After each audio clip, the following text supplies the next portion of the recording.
Hi, I'm Dan Schmitt. I do a weekly motorcycle TV show, Team Chicago Challenge. My website is teamchicago.tv. My email is teamdan45@gmail.com. We're at the EAA Experimental Aircraft Association, AirVenture, Oshkosh, Wisconsin.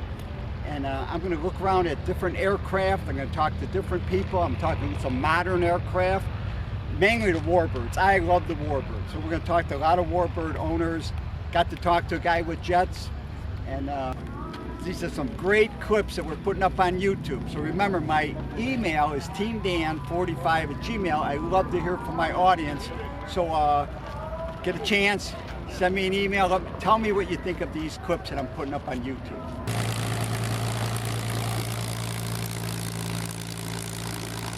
We spot this P-51 Mustang taxiing to a parking spot with the help of the EAA volunteers.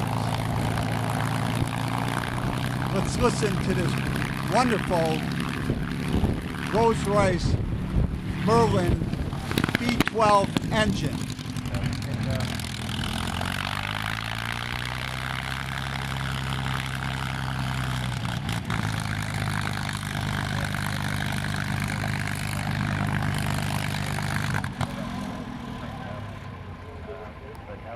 P-51 was built by North American Aviation, and once they fitted the Rolls-Royce Merlin engine, it became a very popular fighter aircraft during World War II. In total, 14,855 P-51s were built and have served in many air forces around the world. We are now looking at the Flying Tiger, or the P-40. They were built by the Curtiss Aircraft Company, and they were fitted with the Allison V12 engine made in the USA. The Flying Tigers were American volunteers that went over to China to defend China in 1940 and 1941 until the outbreak of World War II. We are now looking at a few naval fighter aircraft. First, we're looking at the Cutlass SB-2C Helldiver. It came into service in 1942 and 5,500 were built. It could carry a 1,000-pound bomb, and in the South Pacific, it did sink a good number of enemy ships. Now we're looking at the Grumman TBF Avenger. This is a torpedo bomber. It has a crew of 3, and it's seen service in both the Atlantic and the Pacific theaters. The next 3 aircraft we're going to look at are the Vogue Corsair F4U. It's noted gull wing design. It has an 18-cylinder, it's a radial engine, 2 banks of 9 cylinders, making over 2,000 horsepower.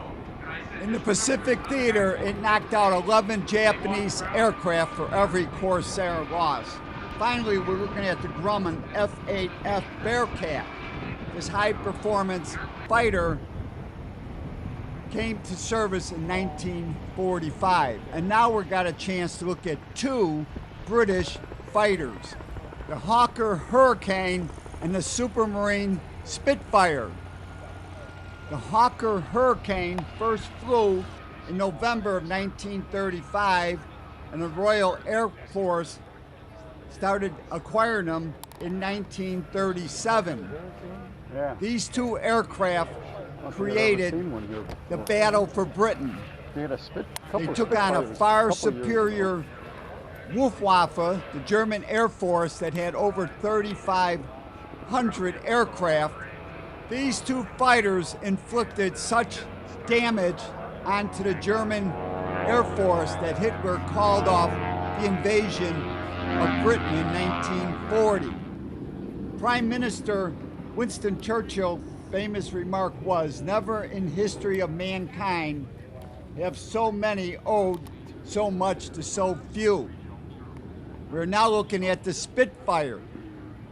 This aircraft first flew March of 1936. It was introduced August 4th, 1938. Between 1938 and 1948, over 20,000 Spitfires were built.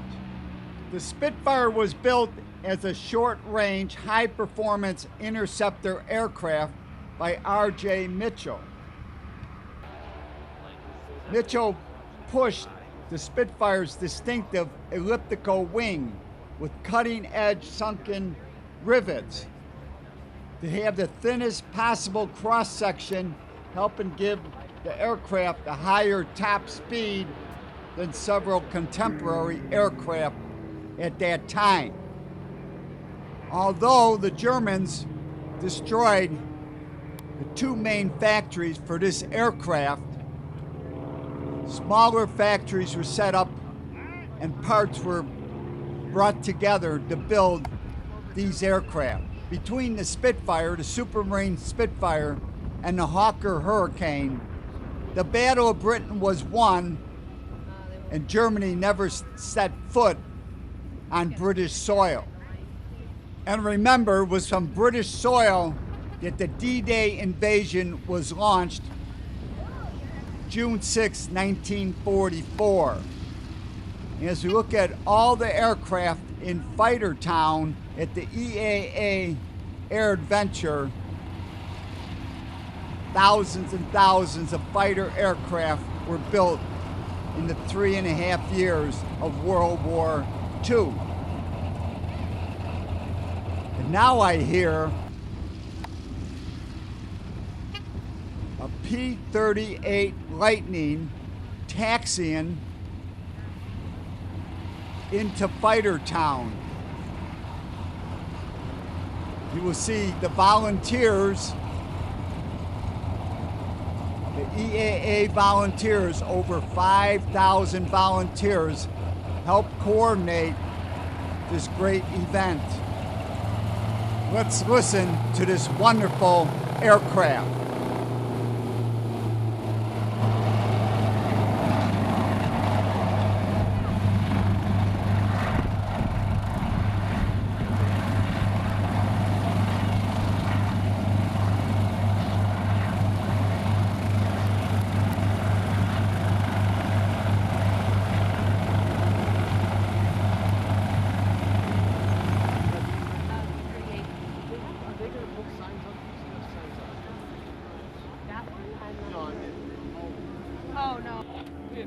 Scant 3 is a P-38 that is stationed at the Fagen Fighters World War II Museum in Granite Falls, Minnesota. This aircraft was used in all theaters of battle during World War II. The German Luftwaffe named it the Fork-tailed Devil. 9,923 P-38s were built between 1940 and 1945. It first flew February 11th, 1939. It was built by the Lockheed Aircraft Company. The pilot, Steve Hinton, is going to show the EAA volunteer the proper place to tag this aircraft. Steve Hinton, H-I-N. Strips a little tall on that side, I thought so. Where would you like your zip tie? Well, what do I need it for? It's just for registration on a tie down. Not you. No. You want on the airplane? Yeah, on the airplane, not a tie down. Where's the best tie down? Tie down? Yeah. Like on the one that we I don't have a ladder for it. They won't even find it on there anyway. No.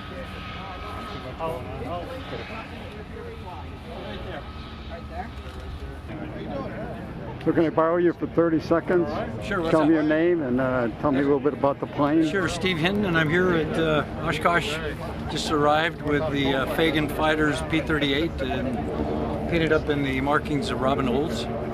It's a P-38L model. It's one of only 10 flying in the whole world, so beautiful airplane. Glad to be here at Oshkosh. Thank you, Steve. With extra fuel tanks under the wing, this aircraft could be used for long-range escort. And I should point out that my good friend from motorcycle racing, Bob Hansen, flew P-38s, a World War II pilot and a great mechanic on both BSAs and Honda motorcycles. In fact, the Honda he tuned won the Daytona 200-mile race. And now we're looking at the tail section of a MiG-17, a Russian-designed fighter jet. And we're going to join the conversation with Matthew Taylor. But it's just funny because the second they were allowed to do Enterprise, they did Enterprise. A little capitalism. Yeah, the second that they were allowed to do it, they had an idea and it worked for them. So almost all the MiGs you see in the United States are all Polish built. They're all PZLs or Milex. They're actually called a LIM 6, not a MiG-17. Okay. But there's no point in getting down to the infinitesimal of it. So you're saying they're built in Poland? Mill had a contract they had a license to build MiGs. Our T-33 is a Canadair built T-33.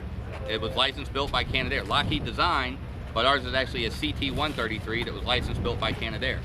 So we licensed out stuff, they licensed out stuff, but all of these were built in Poland. Pretty much every MiG you see in the U.S. was built in Poland. You're going to fly at the air show? It'll be flying Thursday. We would fly this every day, but we figure we got 8 or 10 landings left on our tires, and we don't want to have this would be a bad place to have a tire incident, so we're going to limit the flights here, and we'll get it home and change the tires. Okay. So. Okay, we'll be looking for you on Thursday. It'll be up on Thursday, yes, okay. sir. Okay. So what MiG is this one? This is a MiG-17 F model. And what year was that built? This particular one, I think this particular one was built in 59 or 60. It's one of the later ones. And we have, this is 1713. We also operate 1613, the same paint scheme. And then Randy Ball has 1611. So there was a MiG-14, a MiG-15, and then... There was no 14. They always went by odd numbers. Oh, so it's 15? In World War II, you had the MiG-7 and MiG-9 were propeller. Precips, yeah. Then they went over the 15. They had I forget, they had a very early MiG jet model that never went into any kind of service, and the 15 was the first one in service. So it's 15, 17, 19, 21, 23, so on. And what you can't find is a 19. Those things are too rare. They're incredibly rare, and there are none flying. All the Air Forces have retired them. Nobody private has taken them over. You can barely find any literature on MiG-19. There's not a lot written about them. It's kind of glossed over, because then the 21 became such a success. They built 15,000 MiG-21s, and they're still in service. The 21s are in service in Egypt and Pakistan and India. So it'll be cool. We get that one done. We'll be flying a jet here that's still in frontline service elsewhere. So what year did this come into service?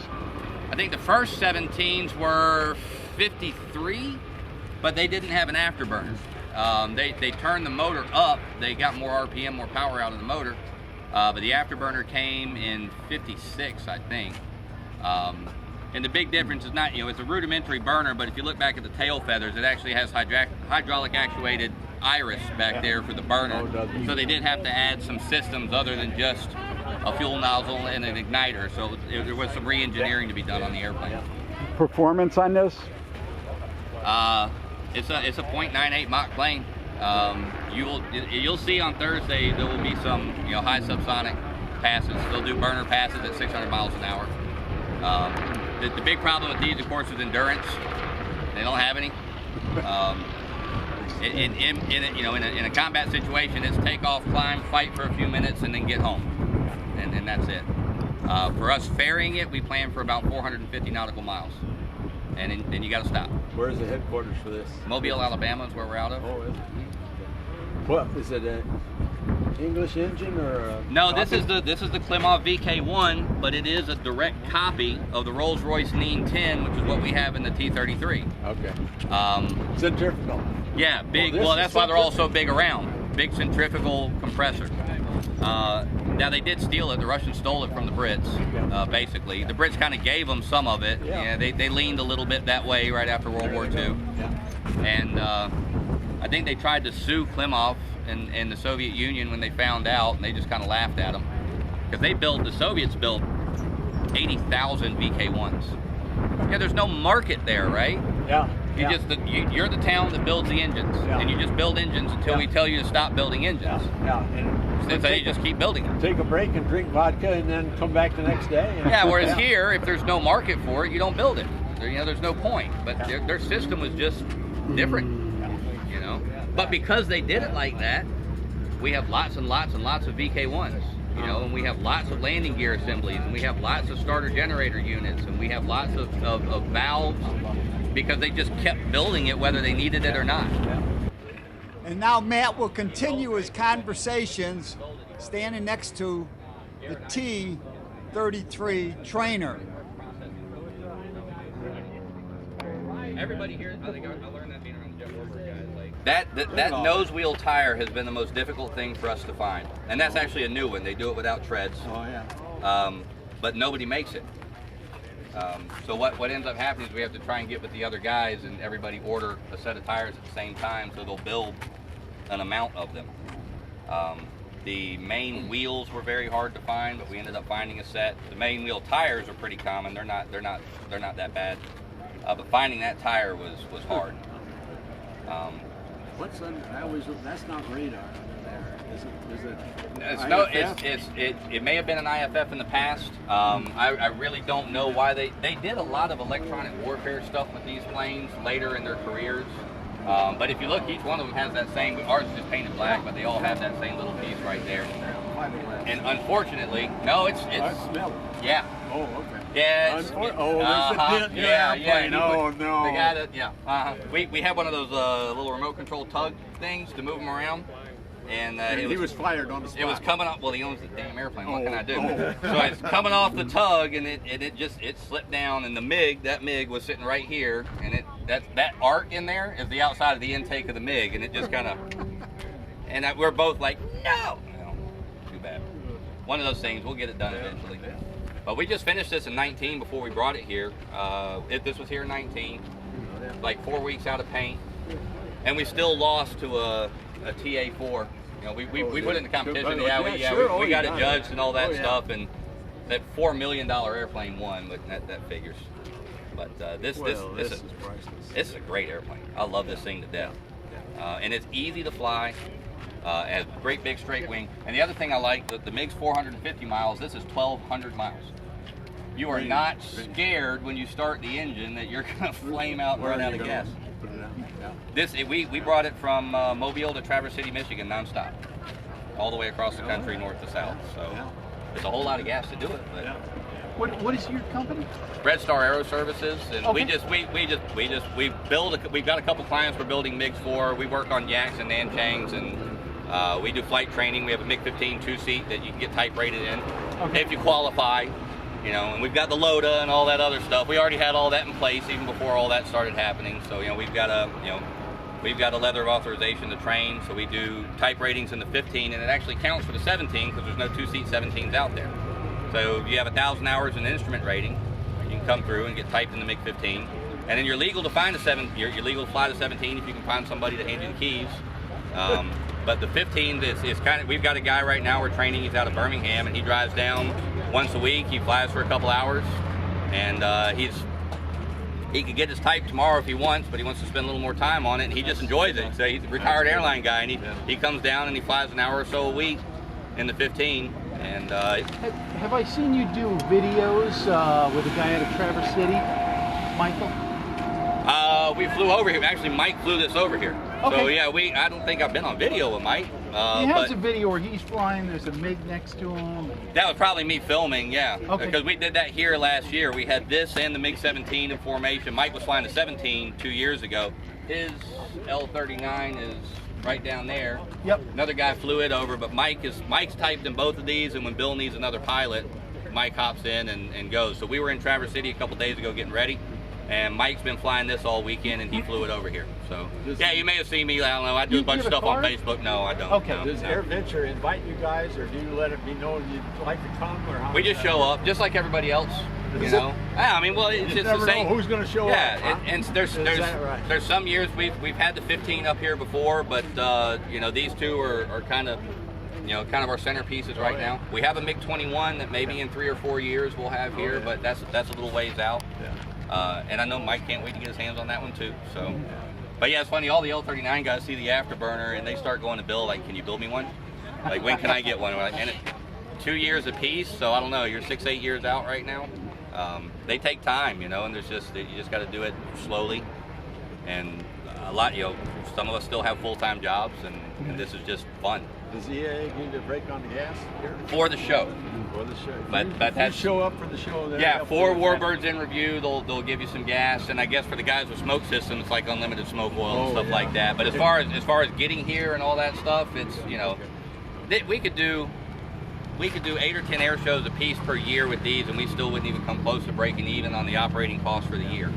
So it just, guy built a company up, he sold it, he made a lot of money, he wanted to play with jet warbirds.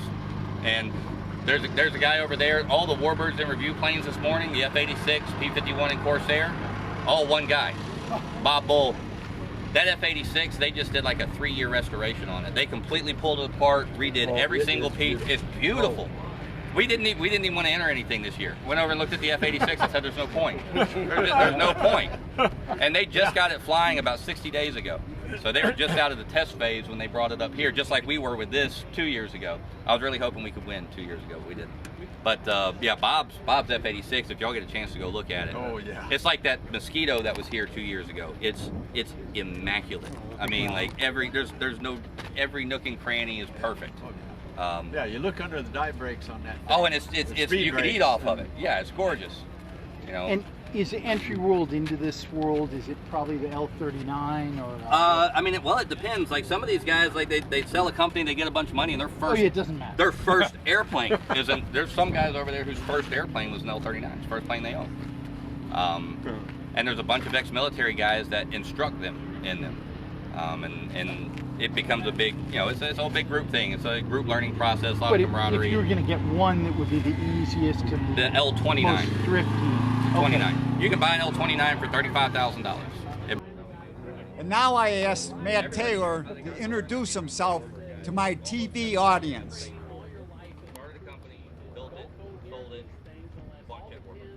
Hey everybody, I'm Matt Taylor, and this is the Canadian-built CT-133 Silver Star. It's a license-built version of the Lockheed T-33 Shooting Star. Canadians built this for about 20 years. They were in service with the Canadian Air Force for about 40 years, give or take. Big differences on the Canadian version was the Rolls-Royce engine instead of the Allison that the Americans had. This one was restored about 4 years ago. We got it from the Jet Aircraft Museum in London, Ontario, Canada. They have the Red Knight flying T-33, and so we did the Black Knights kind of in honor of them and their support of us rebuilding this aircraft. It's its second time to Oshkosh, and we'll keep bringing it back as long as we can. Thank you, Matt, for letting me capture your great conversations. And now we're looking at the Stearman Model 75 trainer, built in the 1930s and 1940s. This company was acquired by Boeing in 1934. 10,626 were built in the USA. Tens of thousands of pilots during World War II were trained with this aircraft. I'm going to share with you some photos from my uncle, Steve Carroll. These pictures are from Alabama when he was a cadet learning how to fly for the Army Air Corps. These were his classmates, his fellow cadets, as they began their training to learn how to fly. At this point, they did not know if they were going to fly single-engine aircraft or multi-engine aircraft. They were just basically learning how to fly as you see them waiting around for their turn to take a Stearman 75 up. Here's one of the aircraft taxiing and getting ready to go airborne. In this picture, that's Steve Carroll, third from the left, standing. In the next picture with one of their instructors, that's my uncle, Steve Carroll, second from the left, standing. And now we see my uncle, one of the students, one of the cadets, learning how to fly during World War II. As we look at these aircraft, just think of the tens of thousands of pilots, navigators, bombardiers that were trained during World War II. What a great country the United States is. And now we're going to end this clip for YouTube from the EAA AirVenture 2021 with a flyover saluting all branches of the United States Armed Forces.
The Experimental Aircraft Association, their website is EAA.org, airventure.org, and make plans to join us next year.